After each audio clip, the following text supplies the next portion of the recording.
La question orale suivante est celle du député Bruno Lefebvre sur les recommandations d'Elia en matière de production d'énergie renouvelable.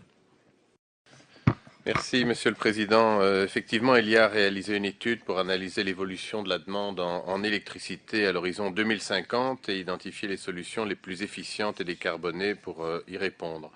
Malgré une baisse prévue de la consommation énergétique globale de 40%, la demande en électricité devrait plus que doubler. Afin d'éviter de se trouver en situation de dépendance et de devoir importer de l'électricité, nous devons donc accroître notre production éolienne et solaire. Relativement à l'éolien, le plus grand frein reste aujourd'hui l'obtention du permis ou des permis. N'y a-t-il pas là une réelle matière à simplification administrative ? Au printemps dernier, notre Parlement a adopté 3 propositions de décret qui avaient pour objectif de transposer la directive RED 3 qui doit faciliter le développement des énergies renouvelables. Ces textes font-ils l'objet de recours auprès de la Cour constitutionnelle ? Parmi les éléments importants de la transposition, on retrouve l'obligation pour le gouvernement de définir une cartographie des zones nécessaires au développement des énergies renouvelables.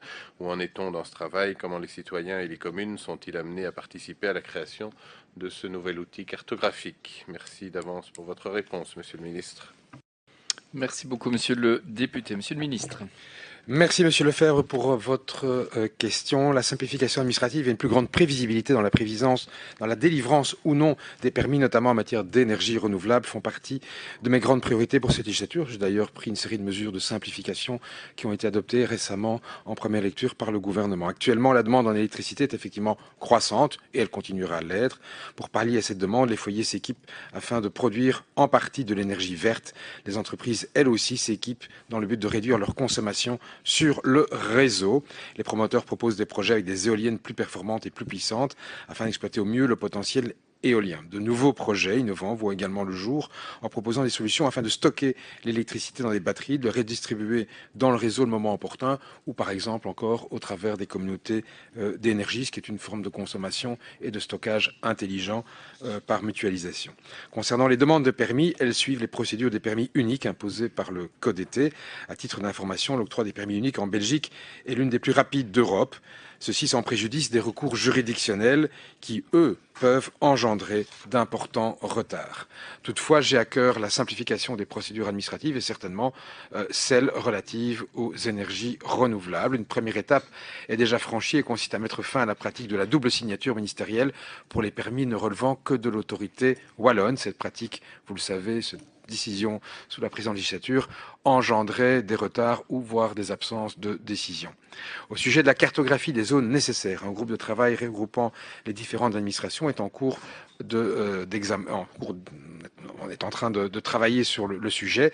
L'établissement de cette cartographie participera également à la simplification administrative en précisant finalement quelles sont les zones à travailler par les développeurs. Conformément à la directive européenne, cette cartographie ne sera pas soumise à consultation publique. Les projets individuels resteront toujours, eux, soumis à la réunion d'information préalable, la fameuse RIP, laquelle est soumise à enquête publique.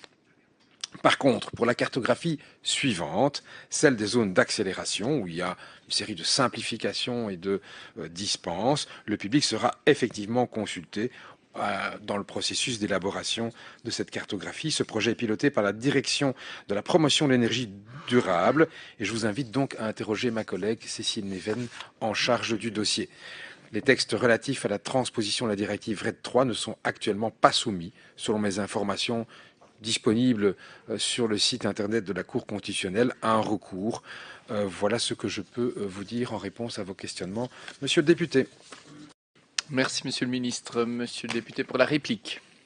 Merci effectivement pour ces éclaircissements, Monsieur le Ministre. Et donc, avec grand plaisir, j'interrogerai votre collègue aussi sur les zones d'accélération. Merci.